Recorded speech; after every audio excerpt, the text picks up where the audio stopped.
Some notes here on levels. We saw those dramatic images from Fort Myers, near downtown Fort Myers on Park Avenue, right before the Edison Bridge. And I guess, Danny, our question is that all that water, is that from the river or is that just collecting from the rain? Well, it is collection from the rain, certainly, but we did watch the water levels. Scott and I have been working really hard trying to get the latest data on the Caloosahatchee and the Peace River, so we have some numbers on both. We watched the water at its peak lowest, I should say, about 2.5 feet below typical stage in the Caloosahatchee, and then over the course of about perfect. We have some pictures. This is the Peace River. So what I'm talking about right now is the Caloosahatchee. Over the course of about nine hours, it rose 6 feet. So it went from 2.5 feet below normal to now about 4.5 feet above normal. So that's what we're looking at there in terms of. Thank you for turning up my mic, Scott. I hope you can hear me now. So we're looking at, over the course of about 9 hours, increasing about 6 feet. And so we're looking at flooding in Fort Myers because of rain, certainly, but also the water levels rising. What we have right here is the Peace River at Arcadia. So I have some numbers to talk about here. We're looking at the potential for the Peace River at Arcadia to be in that major flood stage as we head into even the next couple of days. So I want to be able to give you a few numbers. Looking at this graphic here. Right now, it looks like currently we are at almost 16 feet. Is that correct, Scott? About 16, just below 16 feet. As we get into 16 feet, it puts 60 homes in the River Acres area at threat for being flooded. So when we get to 16 feet at the Peace River at Arcadia, 60 homes in River Acres are going to see the potential for flooding. And also the Women's Club and the American Legion, when that river gets to 16 feet. We're expecting that to happen by 6 p.m. tonight. So that's what the record, Peace River at Arcadia, is about 20.5 feet there. We're looking at getting into that 16 feet threshold by 6 p.m. tonight, which is considered major flood threat. At that point, the 60 homes in River Acres are flooded, as well as the Women's Club and American Legion. But it's not stopping there. As you can see, peak crest is forecast to be 17.8 feet, and we're looking at an estimated time of by about Wednesday at 6 p.m., and then it holds steady there. So we'll continue to see these levels rise. Scott? Yeah, and I'm looking at some of the recent crests. So for recent memory, for folks, 2016. So last year, between August and September, we had crests between 11 and 12.5 feet. So the highest it got was about 12.7 feet. Okay. So if people remember what happened then, we're already 4 feet, or we're going to be 4 feet above that when we hit that major flood stage at 16 feet. So right now we're at 14.75, and the highest it had been prior to last year was 12.7. So that's a couple of feet higher now than it was, and it's going higher. Yes, again, by 6 p.m. tonight, we're expecting to be in that major flood stage of the Peace River at Arcadia. So again, the 60 homes in River Acres, as well as the Women's Club and the American Legion in that area, going to be at risk of flooding. Now I'm hoping we can get to that. I'm hoping we have the second graphic. I'm not sure. If not, I can read the numbers. It's Horse Creek at Arcadia. We're looking at 100 homes by 6 a.m. tomorrow at risk for flooding as that river approaches, or I should say that creek approaches record. We're looking at 17.73. That's the current estimation by 6 a.m. tomorrow morning, and that is going to be near that record. And in fact, now we're looking at water on State Road 72 and 761 because of Horse Creek at Arcadia, because right now we're looking at 16.61 feet. And again, that's going to be the water at State Road 72. So just an idea there where our rivers are at.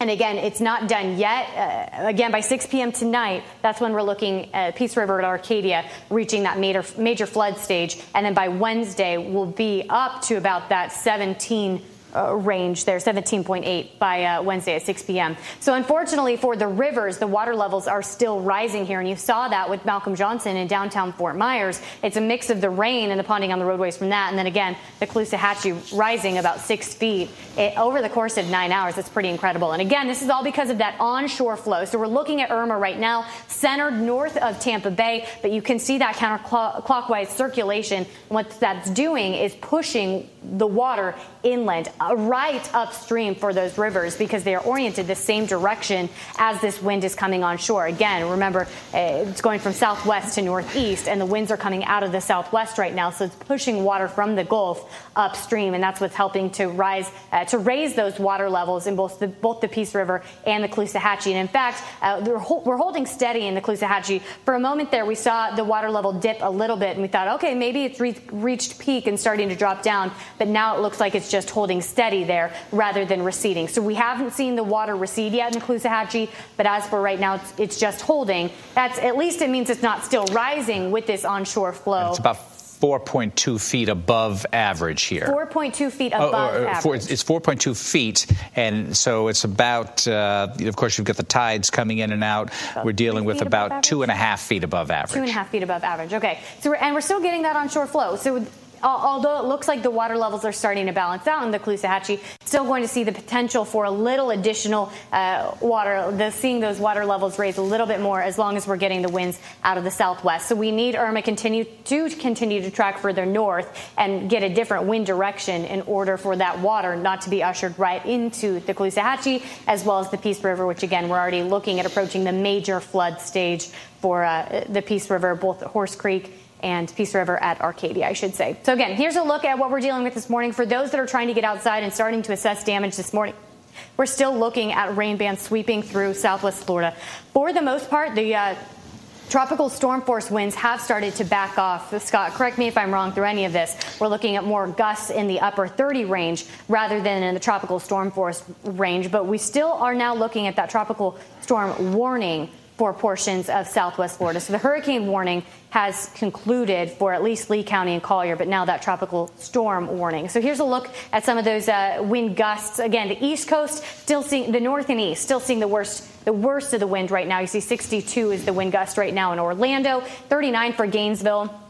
Still tropical storm force near Sarasota, so north of us in the Tampa Bay area. But for southwest Florida, for Charlotte, do we have any current wind gusts in Charlotte? Port Charlotte, I've got 46 miles per hour with 46. that gust. So we're still in the tropical storm force range for Port Charlotte with a 46 mile per hour wind gust. That's Charlotte County Airport. Oh, that's at the Charlotte County Airport. Perfect. Do we have any updated information on Fort Myers or in Naples? Yes, at Fort Myers, we are, Sanibel Island is 33 mile per hour gusts. 33, so starting to back off a little there. And then at Regional Southwest, we're at 31 miles per hour. Great. And 33 at Naples. Great. Perfect. So we are starting to see us back off out of that tropical storm force range, although certainly still gusty. 33 is still gustier than our average winds that we see in southwest Florida. And you can clearly still see that onshore flow throughout the area all across southwest Florida. And again, as Irma continues to track north, we'll see Irma pull that tropical storm force wind field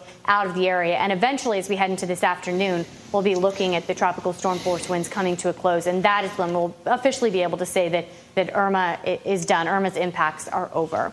Right now, what we're looking at is, okay, perfect, thank you. So here are your wind gusts as we head toward 1 p.m. today. Around 31 mile per hour wind gusts in Fort Myers is what we're forecasting. About the same for Naples. And at this point, even through the Tampa area, we should start to see the tropical storm force winds back off. So it's as we head toward noon, 1 o'clock, we will no longer be in that tropical storm force wind field, which means that Irma's impacts should have come to a close as we head toward this afternoon, which is, I can't wait until we're able to officially say those words that Irma has passed and we made it through it. But until then, it's not just the winds that we're seeing outside, but still those rain bands as well. There's still some rain moving through southwest Florida. So although if you're looking out your window right now and it looks dry, because Irma, if we can look at that radar image again, the Doppler radar, it's sucking in some dry air on the south side. So it's going to be a little more intermittent in terms of the rainfall rather than the heavy, consistent rain that was on the north side of Irma. You can see the dry air being sucked into the south side of Irma. So that means